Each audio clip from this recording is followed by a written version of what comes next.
Joran Sloot or Sloot. He killed Natalie Holloway. The 36-year-old struck a deal where he also admitted to trying to extort money from Holloway's mom. In his confession, he said he kicked Holloway in the face, bludgeoned her head with a cinder block, and dragged her body into the ocean. And this was after she refused his advances. Natalie's mother, Beth, says she finally has justice. Today, I can tell you with certainty that after 18 years, Natalie's case is solved. As far as I'm concerned, it's over. It's over. Joran Sloot is no longer the suspect in my daughter's murder. He is the killer. We finally, today, we got justice for Natalie. Lexie Rigden is here, attorney at law. Yeah, he described the killing that Beth has wanted to know. Right. You know, apparently they were in a bar in Aruba. She was on a senior trip. She was a senior in high school. And they had cocktails, whatever, go down to the beach and lay in the sand, start making out. And he wants to go farther with it. And she says no, and apparently stood up and kicked her in the face so hard it knocked her out. Yep, and then he hit her with a cinder block, smashed her head with a cinder block and threw her in the ocean.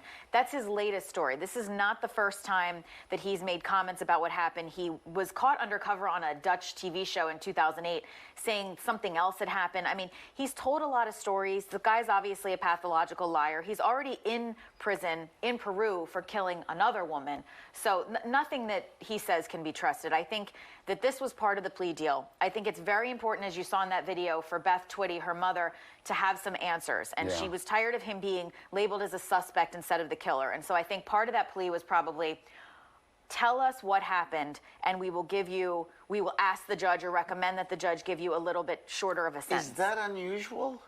Not really. No? I mean, that can be part of plea deals, to sweeten the deal and horse trading behind the scenes. I mean, that does happen. But how do you know they're telling the truth? Was there a lie detector involved? Well, he said he would take one. I mean, they're not admissible. Nothing's going to happen with it. We don't know if he's really telling the truth. Plus, somebody who's that pathological, he clearly has an issue.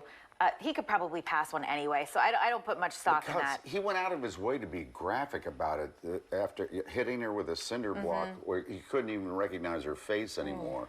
I mean, why go to, well, who knows? Well, the court wants factual. A horrible guy. The court wants factual basis during pleas, and so it's not enough to just say I killed her. They want an actual complete record of what happened. If you're confessing, and it was probably, you know, there's no doubt that the prosecutors actually talked to her mother, and her mother said, this is important to me. I want to know what happened. Okay. I want to know exactly what happened. So that his attorneys might have said, look, Joran, if you want this sweetheart deal, which frankly it was, it's a concurrent sentence, meaning he's going back to Peru to continue serving his sentence, and all of his U.S. time accrues.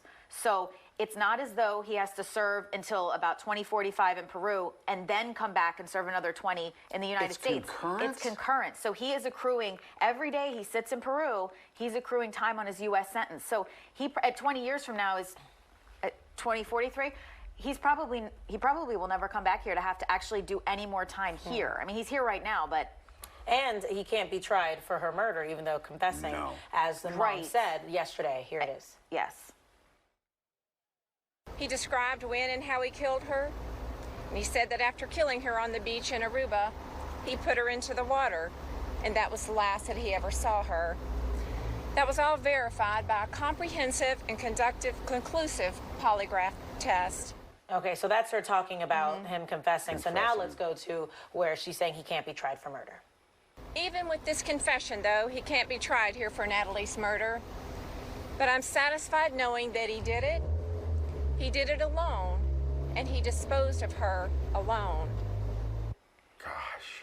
And he can't not only be tried here, he pretty much can't be tried. There is some ridiculous statute of limitations for murder in Aruba of only 12 years. And U.S. doesn't have jurisdiction over that murder because it occurred over there. So he's probably never going to face real justice for what he did to Natalie. But he killed a woman in Peru.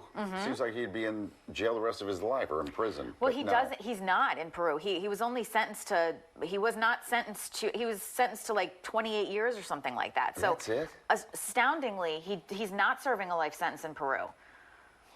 Oh my God. I know he's truly a monster, and he says he's changed. You know, they all say that, right? He's found Jesus. He's a changed man, but it's really disgusting. Yeah. But I guess the important part here is her mother says she's satisfied with it, and right, she's the closest to it. Exactly. Such a tragedy.